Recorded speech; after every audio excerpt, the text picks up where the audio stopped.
Why Canaan? Alright, here's the part everyone trips over. Ham commits the offense. But Noah says, "Cursed be Canaan." So why Canaan?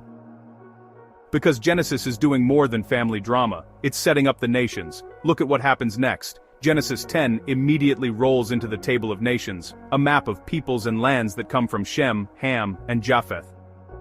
So, when was Canaan born? What the Bible says clearly, Canaan is Ham's son, as listed with Cush, Mizraim, Put, and Canaan. Genesis frames these sons' descendants as being born after the flood. Canaan is already alive by the time Noah pronounces, "Cursed be Canaan," in Genesis 9:24-27. It does not give Canaan's exact birth year, age, or a dated timestamp. The best time window we can infer is after the flood, and before Noah's vineyard incident, where the curse is spoken, because Canaan is named in that moment.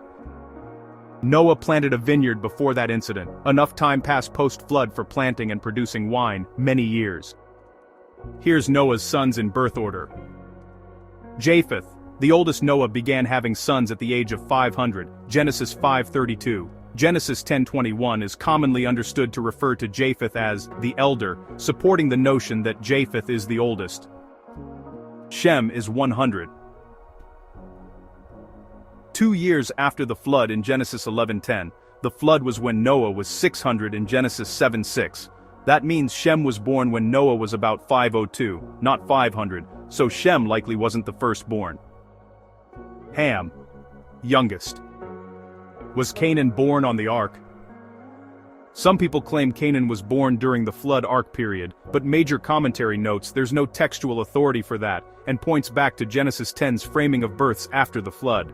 And notice something surgical in this section. The Bible keeps spotlighting Ham as the father of Canaan. That's not accidental. The story zooms in on the one branch that becomes central later, because Canaan's descendants become the major storyline opponents when Israel comes through Shem's line.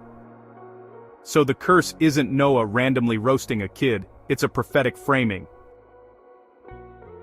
And let me say this clearly, people later abuse this passage into racist propaganda, calling it the curse of Ham, but Genesis 9 doesn't curse skin color, it curses Canaan, and it's tied to the biblical storyline of nations, period. Now here's the heart check. Ham, the youngest, exposed his father's shame. Shem and Japheth covered it. So the question isn't just why Canaan.